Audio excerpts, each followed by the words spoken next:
In my presentation, I'll try to do two things. If you haven't used ProGuard before, I'll try to convince you to at least give it a try and show why it can be useful. And I'll show you some practical results from real applications, so you get an idea of what it might do for your application. And on the other hand, if you have used ProGuard before, I'll show you some technical insights that will help you to get the most out of ProGuard, so that you can avoid problems and maybe get better results as well. So my name is Eric Lafortune. I'm the developer of ProGuard, the sole developer of ProGuard. I've been working on it as a hobby, a quite serious hobby for a long time. And nowadays I'm working at my own startup called Psychoa. And I'll go into a bit of detail on all of that in my presentation. Oh. Yeah. Right. So first of all, in a single slide, what is ProGuard? And these are actually also the topics that I'll talk about in my presentation. It's an open source project that has been existing for quite a while now. And it's actually a generic tool to process Java bytecode, be it for Android or for JME, Java Micro Edition, or for any other type of Java. And it shrinks, optimizes, and obfuscates your code. And I'll go into detail for all of these steps during the presentation. But this is a single slide with the overview. I'll start with a little bit of history of ProGuard as an open source project. So I started working on it about 12 years ago when I created the first release also, and it was just a small, insignificant project at that time with a couple of downloads every month. But it gradually grew because in those days, it seems like a long time ago now, resources were pretty scarce, and the main technology at that time were applets, which were running in the browser, and that was at that time a constrained environment. So it was important to have compact applets and applets that were efficient, and that's why that's where ProGuard started to become more popular. And then later on, midlets came along. I don't know if you remember those. There are many young people in the room. But those were the applications that you could run on the simple cell phones that had a Java virtual machine on them. And their ProGuard became even more popular because on those cell phones you hardly had any resources, so any byte that you could save, any cycle that you could save was important. So ProGuard became important in that area, and it grew and grew in popularity. And then came Android, and the same story repeated really. Smartphones, they had more resources than the early cell phones, but still people wanted to do more with those smartphones. So it was important to have compact and efficient applications. And then something happened at Google where you may remember there was a small incident where they released their license verification library. And a week later after that, someone on the internet already explained how you could hack that license verification library. And that's when Google recommended to use an obfuscator like ProGuard to process your application and to protect that library a little bit better. And a couple of months later, in December 2010, Google actually included ProGuard in the Android SDK. So at that point, things really started taking off, and this was making me, well, it was giving me a lot of work. So it was a spare time project. I was working on it at night and on weekends. And at some point, I said that this couldn't continue like that. And I founded a startup to be able to work on it full-time.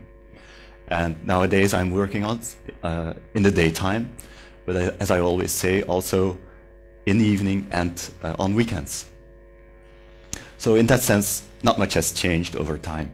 Things are always coming back. I'll mention our startup at the end of my talk briefly, but I'll start with a bit more diving into ProGuard from the technical side. So as I said, it shrinks, optimizes, and obfuscates your code.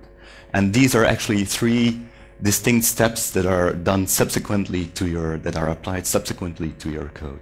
So what it does is it takes your application code, and that code is built on libraries, and that the entire thing is built on runtime libraries. Well, ProGuard takes the application code plus any libraries that you are using and processes them in the subsequent steps to give you processed code that is more compact, so a smaller memory footprint. It is more efficient, so it runs faster, and it's also, as a result, or as a side effect if you wish, a bit more difficult to reverse engineer. So depending on your angle, you may want better performance or better resistance against reverse engineering. People want to use ProGuard for different reasons sometimes. Now, this was actually explaining ProGuard generically, so it could run on the runtime could be the Java Micro Edition runtime, but it could also be the Android runtime. If you look at Android specifically, then you can see that Android in the build process copies assets over to give you assets in the final APK file. It takes your XML resources, which are in ASCII format, and it compiles them to binary XML resources to put in the APK file. And the build process also compiles your Java bytecode and eventually compiles that to Dalvik bytecode. And that's where ProGuard fits in the build process. So it takes the compiled Java bytecode and produces processed Java bytecode. And the regular build process will continue to compile that to Dalvik bytecode. So just to give you an overview of where it fits in. I've given you the reasons why you may want to use ProGuard. So it may reduce application size, it improves performance. You can also use it to remove logging code and debugging code in your application. And you can use it to protect your application a bit better against reverse engineering. I'll show you some actual figures now for application size and performance improvements. Starting with a couple of experiments that I've done, measuring the application size. So I've taken a couple of projects, sample projects. You may know the API demos, the Google I/O app, and there is also a version of the API demos written in Scala. And then I've looked at the reduction in size for code that you can achieve. Just looking at the classes.dex file, that's purely the bytecode that you have in your application. You can get a reduction of 33% for the API demos, up to 75%, and all the way up to 90%. And the reason behind this is that the API demos in Scala are built on quite a large library. There's the Scala runtime library that's also being processed. And even though the API demos are relatively small, the Scala library is still pretty large.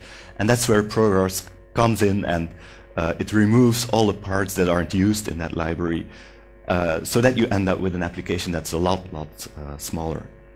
Now, the first green column is just code size. If you look at the overall size of your application, the gain is a bit less impressive because there's also the assets and the resources. And as you could see in the diagram on my previous slide, ProGuard doesn't affect those elements. So the overall improvement is a bit less, something like up to 70% in these examples. On the other hand, performance. So for that purpose, I've taken a benchmark, the caffeine mark benchmark in this case. That spits out a whole series of numbers, first without ProGuard and then a comparison with ProGuard. But the overall result is that you get an improvement of, in this case, almost up to 20%. And that's a fairly typical improvement for an application that performs computationally intensive operations.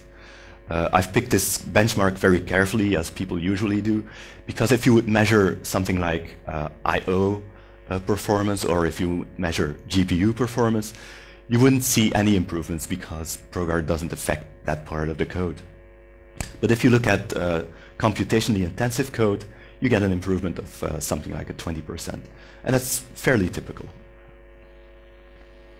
So that's a summary: size reduction up to 90% or 70% if you look at the APK, up to 20% if you look at the performance.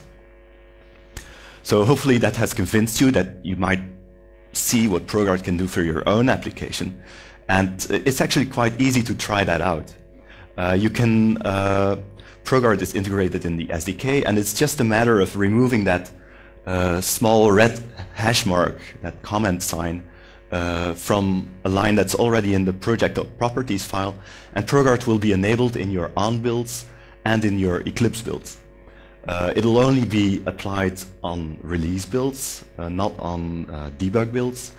So that's something you can remember there. So trying it out is very simple. Now, if you're working with the latest technology and you're using a Gradle build already in your project, you can use ProGuard there as well. And it's actually a bit more verbose, but it's more flexible also. So you can add a few lines to your build.gradle file. It's more flexible in the sense, for instance, that you could also apply ProGuard there to debug builds. So that, for instance, if you have a huge application that bumps into the limitations of the DEX format, you could also start doing debug builds that apply ProGuard in that stage, so that you end up with applications that still fit the constraints of the DEX format. Okay, so now say you've enabled ProGuard, and the first thing that you might run into is that it spits out a couple of warnings and then refuses to process your code. And that's quite typical. It's you shouldn't be worried about it. This is the #1 question that comes up on Stack Overflow, and I've gained a reputation of over 10,000 points just answering this question. You'll see something like warnings about stuff that is missing in your code. And this is typically because you build your application on top of libraries. And those libraries are, again, building on other libraries. And sometimes one of those other libraries is missing from your directories, just because you know that those additional libraries are never used. Well, ProGuard is like a compiler, and it starts complaining because it wants to have all the code to understand and to analyze what it can do and how it can process that code. And that's why it complains there. Now, you've probably run your application in debug mode already, so you know that there's no problem with your code. So you can just tell ProGuard not to worry about it and continue processing the code with a don't warn configuration line in your configuration file ProGuard project.txt. ProGuard will then shut up and just continue processing the code. Now, even though this is explained in the manual, not everyone is finding his way to the manual for some reason. And in the latest releases, I've added the URLs to the proper places in the manual and in the troubleshooting guides online, so that you can quickly find your way to the documentation, to the right places. So this is trying to cut down on my work on Stack Overflow. I'll now go into the details of what ProGuard does internally, so you get a little bit of insight of what happens to your code. There is this shrinking step, the optimization step, and the obfuscation step. I'll start with shrinking. So shrinking is sometimes called tree shaking, and that's quite a nice visual metaphor, where you can think of a tree that has live branches and leaves, but it also has some dead branches and some dead leaves in it. Now, if you take the trunk of that tree and shake it firmly, all the dead leaves come flying out, and you end up with a nice, healthy, clean tree that doesn't have any dead material anymore. And this is exactly what ProGuard does to your application. it looks at your classes, and those classes have fields and methods, and they have interactions between those classes. ProGuard analyzes that code, and it throws away all the dead code, shaking it, so to speak, in a digital way, so that you end up with the clean code on the right-hand side. And as you can see, the thing to note here is that that code is essentially the same as it was before. So it's more compact because it doesn't contain the dead material anymore. But the runtime behavior of that code is still exactly the same. It will call the same methods, use the same fields, and so on. So the behavior of the code hasn't changed at all. It's just more compact. The performance hasn't changed either. Now, in order to do that, ProGuard has to know where it has to hold that code to be able to shake it, because otherwise it would throw away everything and you wouldn't end up with anything useful anymore. And for that, ProGuard has some configuration that it needs, and it's quite simple in this case. This is the kind of configuration that ProGuard would or uses. In the case of Android, you want to keep all your activities in your application. And ProGuard then has some Java-like notation to say, keep all extensions of activity, or in this case, all public extensions of activity. Now, this is the easy part, because you don't have to do this yourself, really. The Android SDK is writing out this configuration for you, and you don't have to worry about it. So in principle, if all goes well, you don't need to do anything. In real life, your application might use some reflection or introspection, and this is the slightly more difficult part, because this is something that ProGuard can't analyze all the time automatically, because reflection is more difficult to analyze.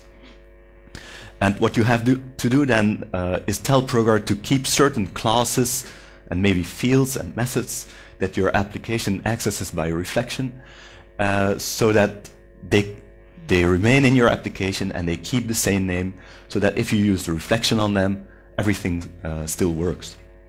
Now, the configuration that I've given here is just an example.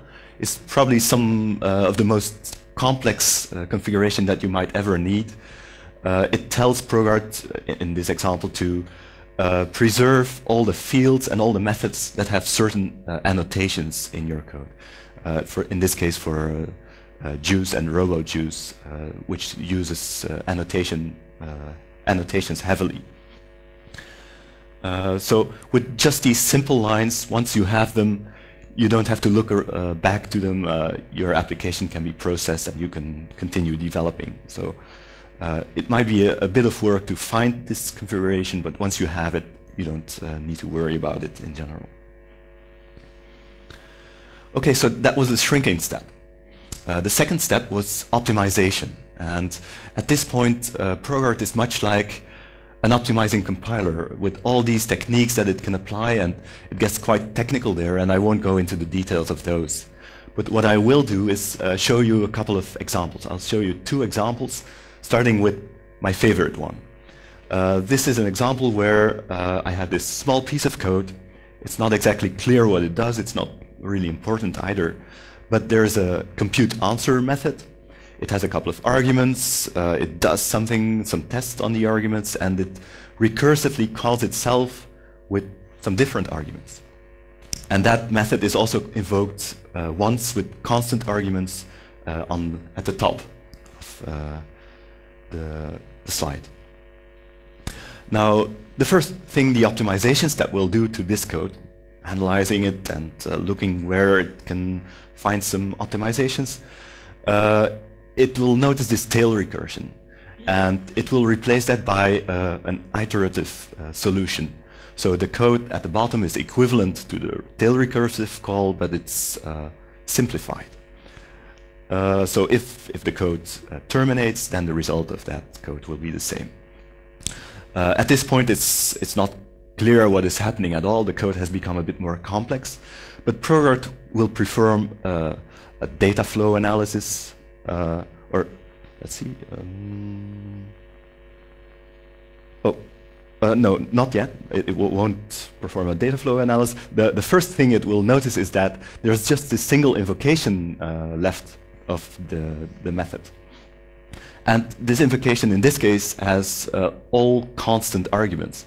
So what ProGuard will do there is inline all those arguments and remove them from the signature of the method, so that that becomes more efficient. The next thing it will do is perform that control flow and data flow analysis. And then it will figure out that the result of this method is always the same value, which in hindsight is an obvious result. It's not quite done there yet, because now you have this very short method that returns just a constant result. What ProGuard does then is remove the method altogether and inline the result in your code.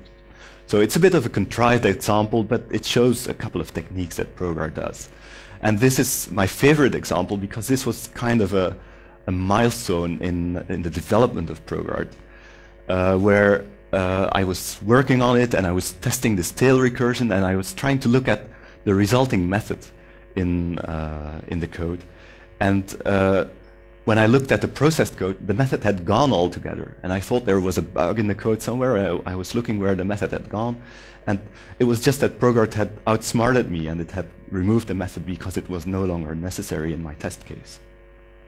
And this is something that you might experience also if you're working on software, that you're developing it and you're extending it, and at some point in time the code surprises you. It does things that you hadn't imagined before. That's quite an exciting moment.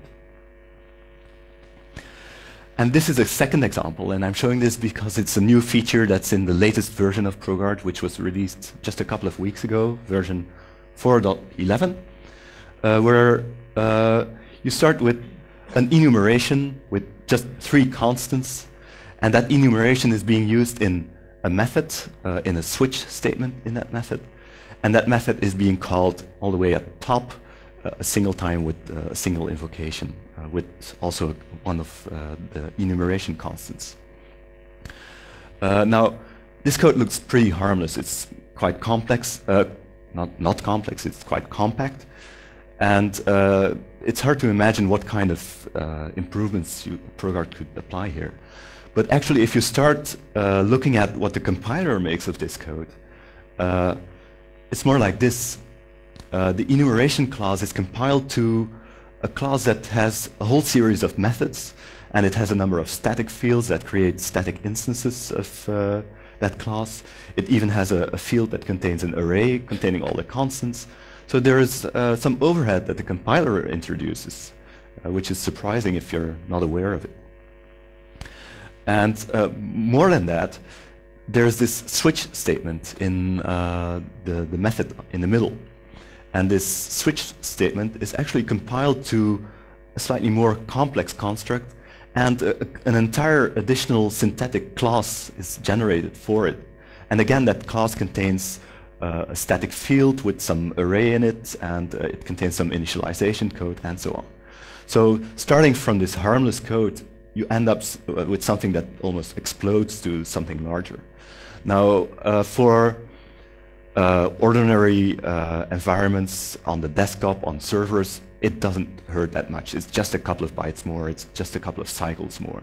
But if you're working on constrained devices, it's nice to have something more compact than this. And that's where the optimization step can do something, starting with removing the enumeration class. It replaces that by old-fashioned primitive constants. And then you end up with a result like this.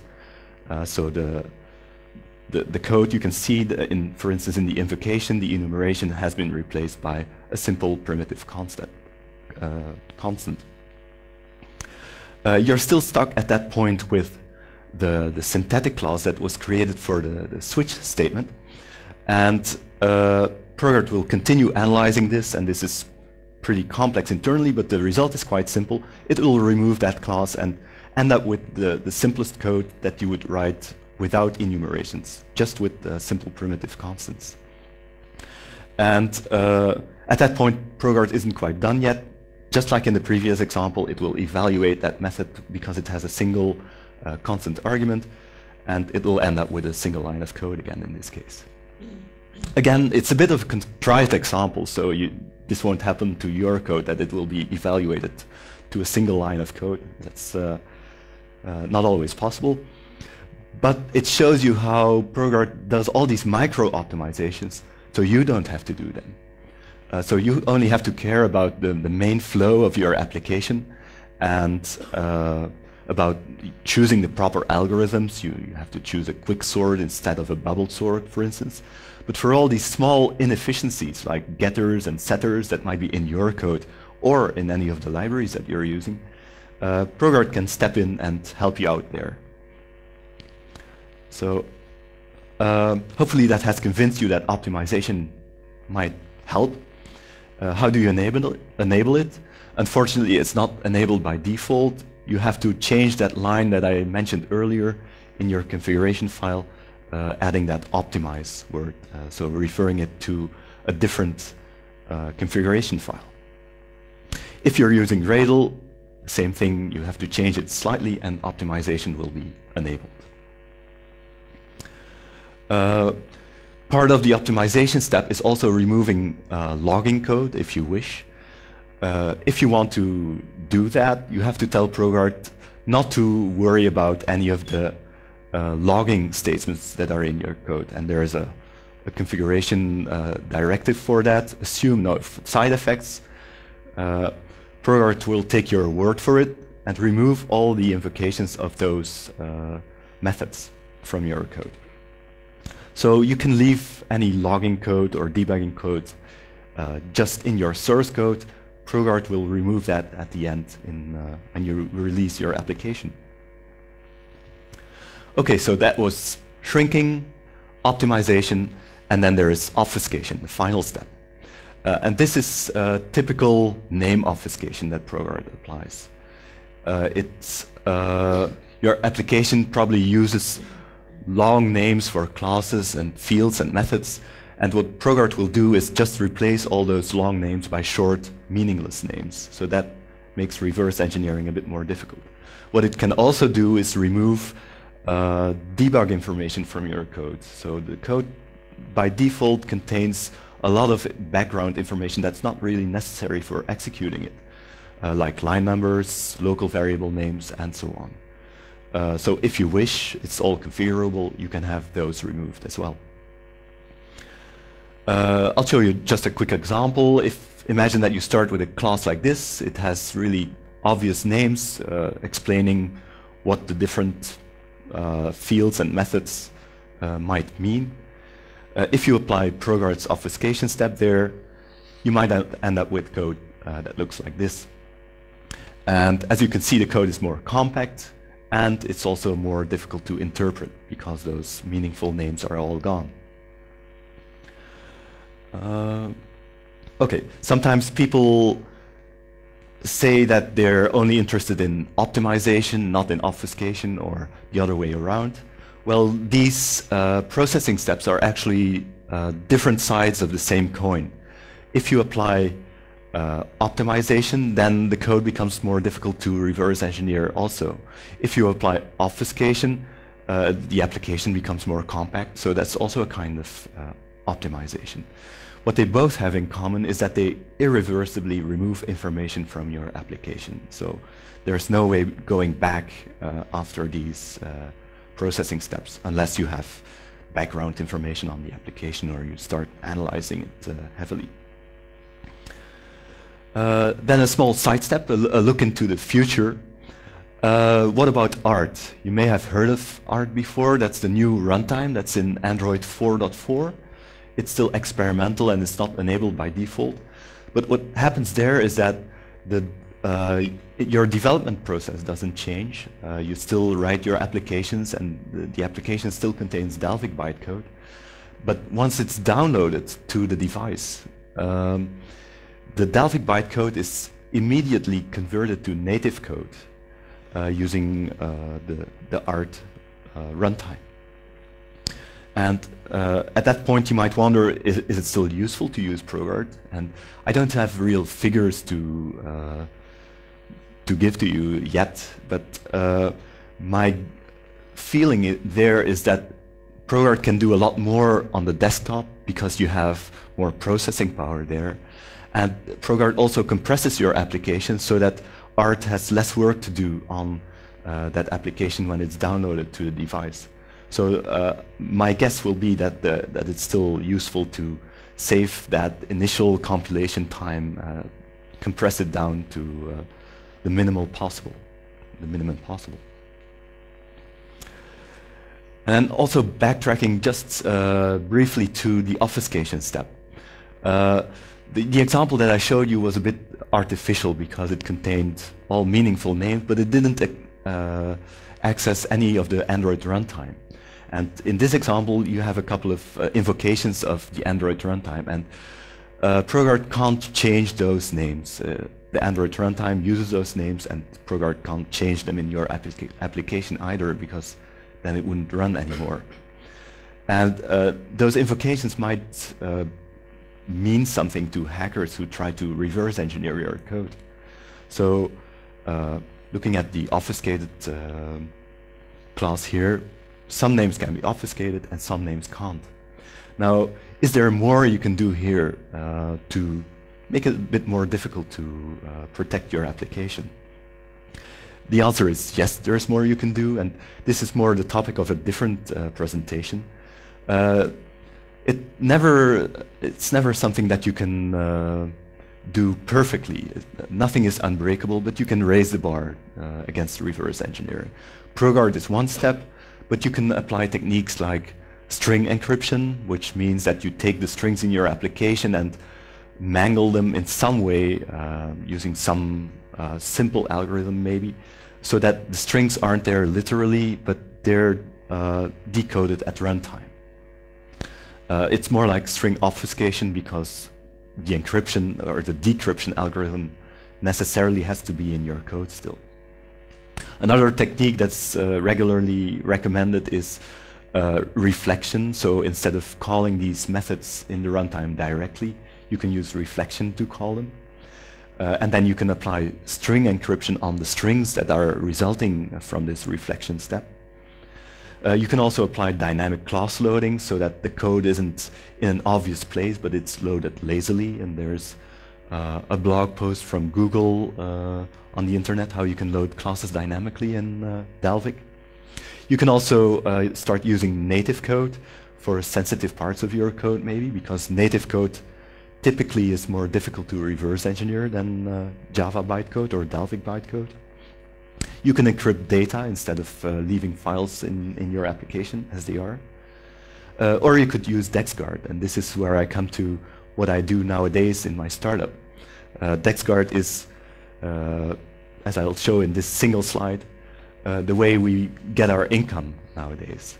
So it's a compatible tool that is closed source, but it's specialized for Android. And as a result, we can do more to protect the code against reverse engineering. So we can also, for instance, apply obfuscation techniques to data, to assets, resources, encrypt classes, and so on. So all of the techniques that I have mentioned in the previous slides, you can do those manually, but it might be easier to use a tool like DexGuard and have them do that for you. Okay, so now if you want to learn more about ProGuard, get some more background, there's the ProGuard guide in the Android documentation. It's just a single page in the HTML set of pages on android.com. And that introduces ProGuard and shows you how to enable it. If you want to learn more, you can go to ProGuard's own website, which is on SourceForge. This is obviously an older project than all the hip projects on GitHub nowadays. And there you can find background and downloads of the latest releases. And also a tip, I would say, you can find the manual there. So if nothing else works, then you can read the manual perhaps. Notably, there is a troubleshooting section that I try to update all the time so that you can find tips for all kinds of trouble that you might run into when you try ProGuard. If you want to learn more about our company, we have a website as well. It's at psychoa.com. So that brings me to the end of my presentation. If you have any questions or if you have any experiences using ProGuard, just ask or let me know. You can ask now, or I'll be around all day and you can just talk to me. Thanks for being here and listening to me.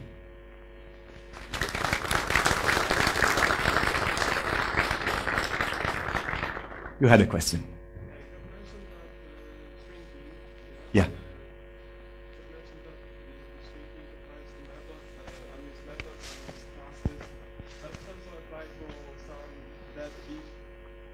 Statement in the code. For example, if I have a wrapper class for my login and I want to disable this login in this field, I want to also remove those ifs which are yeah. So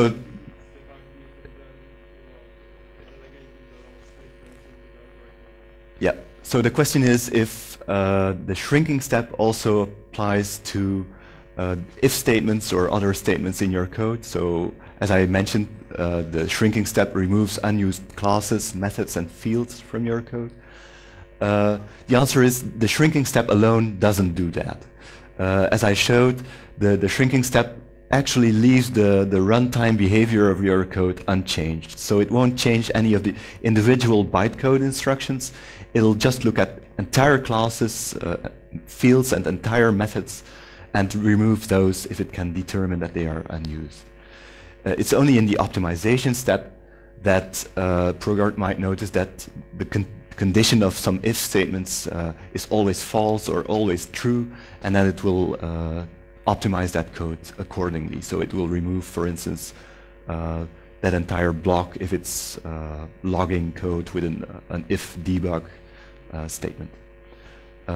Also, this is the one optimization that the Java compiler already does for you. If you have a private static final Boolean debug that equals false, and you use that in some condition, the compiler will already remove that block of code for you. So the Java compiler doesn't by itself do any optimizations, but this is the single optimization that it does. Yeah. After an obfuscation and optimization, the code is generally not readable. Is there any way to analyze like customer failure after all? Yep. Stack traces like mess. Yep. So after the obfuscation, your code is less readable, which might be intentional.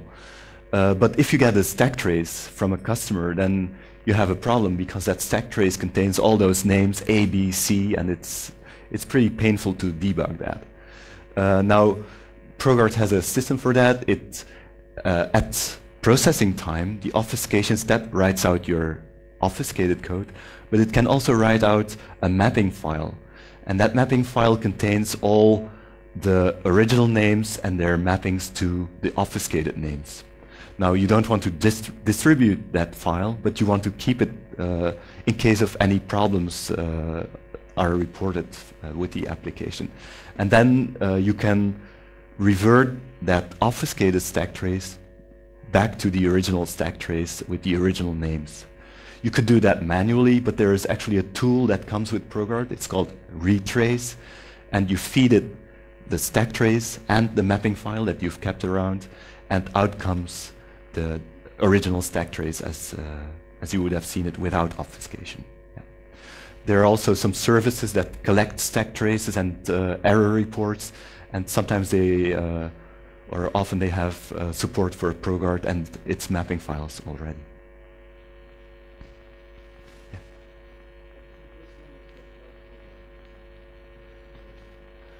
Yeah. Well, what is the best moment to apply ProGuard? I can tell you what the worst moment is, when you're against the deadline and you have to have a release within an hour. Maybe that's not the right time to start using ProGuard. Because that happens. I often get mails from people say, well, help me now, it doesn't work. So,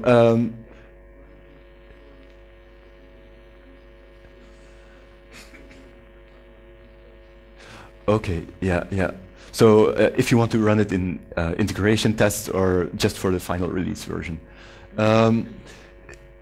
It may be a bit difficult to run it on release tests because they often rely on reflection to access all kinds of even private methods to see if they are working properly. And ProGuard will have renamed those methods or maybe inlined the methods or removed them, and then your testing code will fail. So typically ProGuard is applied only to release versions. But there I would definitely recommend to start trying that in time and make sure that you have a configuration that works, and then ProGuard will run smoothly all the way up to the end until you hit your deadline. I think there's some work going on in Google's developer team to have integration tests that also have ProGuard applied to them, so you have some more assurance that even your obfuscated code still works as it should. Yeah. Yeah. Yeah.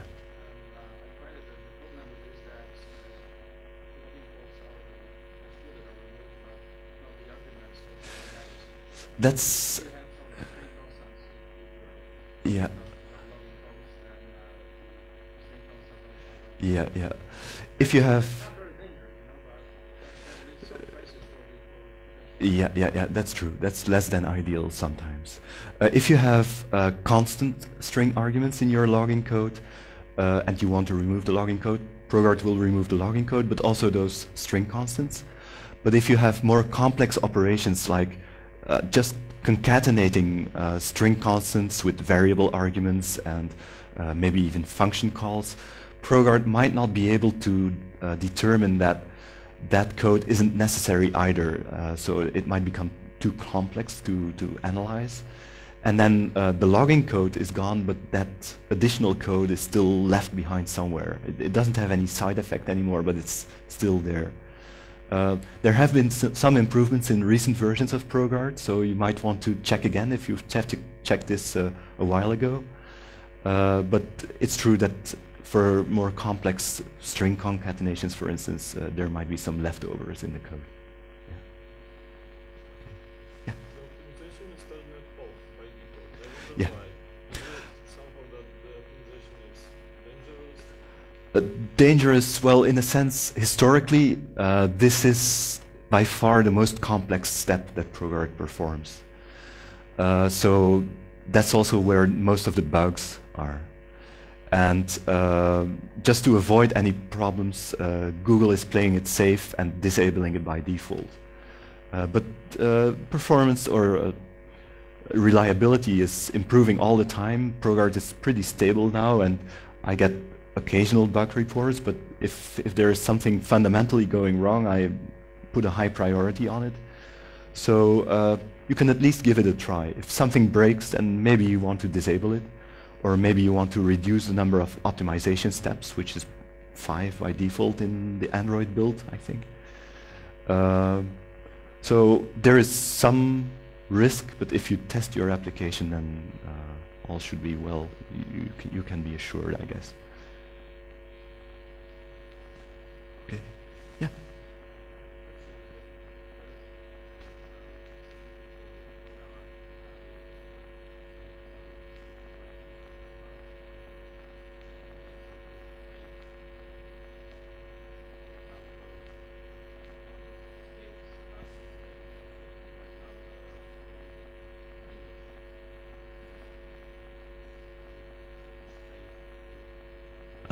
So you're looking for some special types of obfuscation?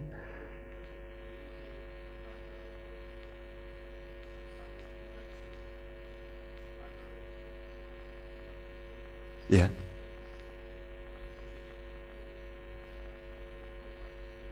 Yeah.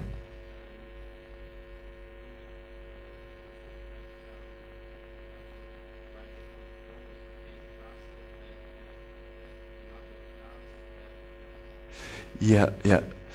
You're giving the example of processing an application with Dagger, the Dagger library. Dagger is relying on annotations, I think, and on some naming conventions as well. I have a few lines of configuration that help a lot there. So you can write me if you're interested in that.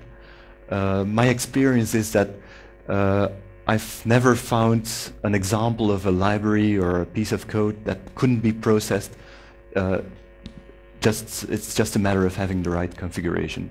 And the end result of the configuration is probably pretty small in the end, but you have to know to do, how it works and what to do.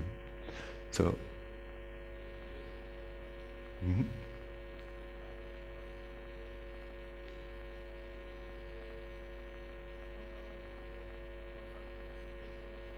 Yeah, yeah. Yeah.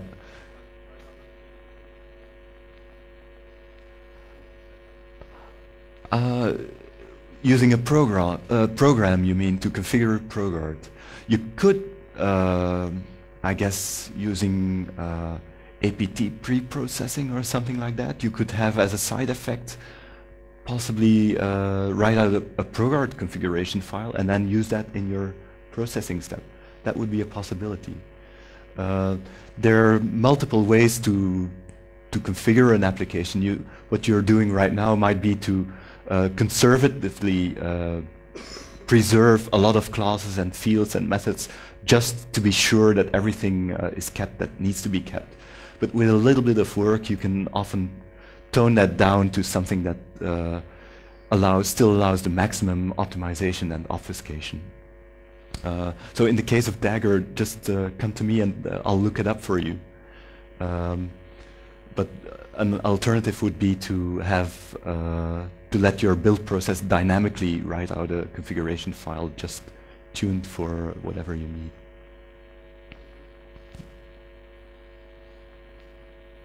Yeah.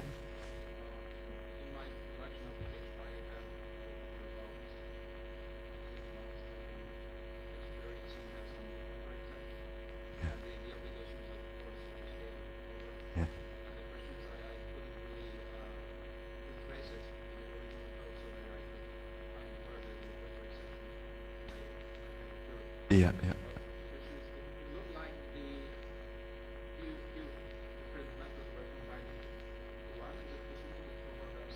Yeah, that's true. So he was experiencing a null pointer exception after the application was processed by ProGuard, and it was difficult to trace it back to the original code.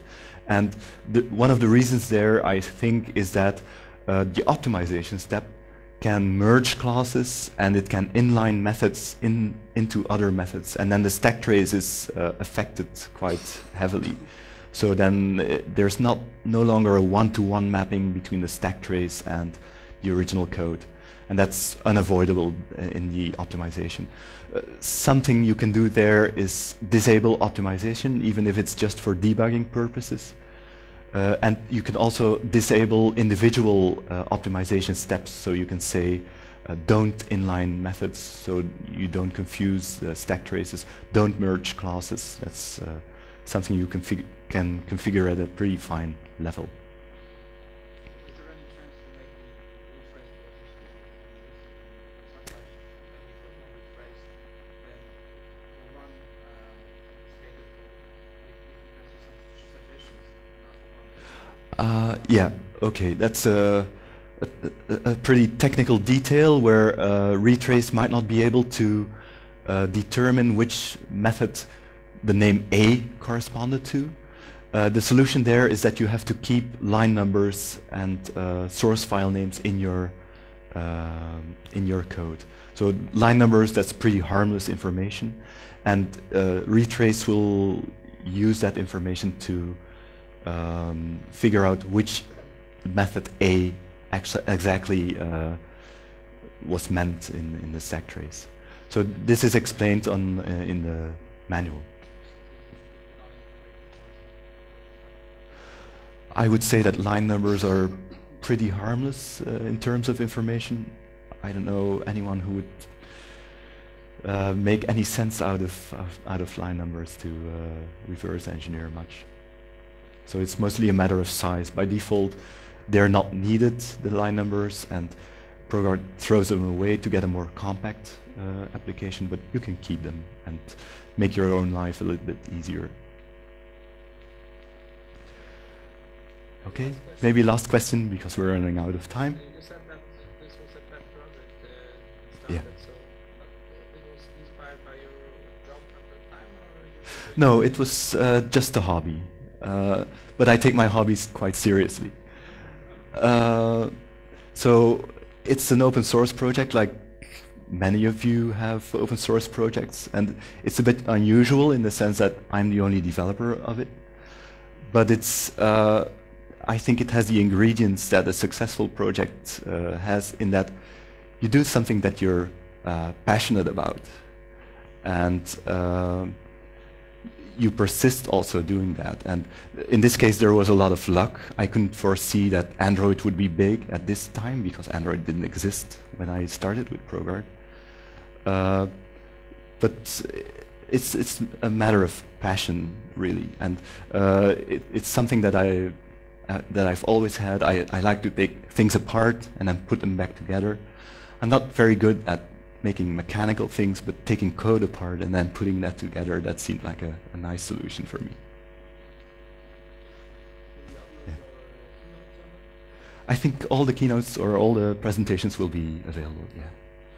Okay, so thank you again. I'll be around if you have any more questions.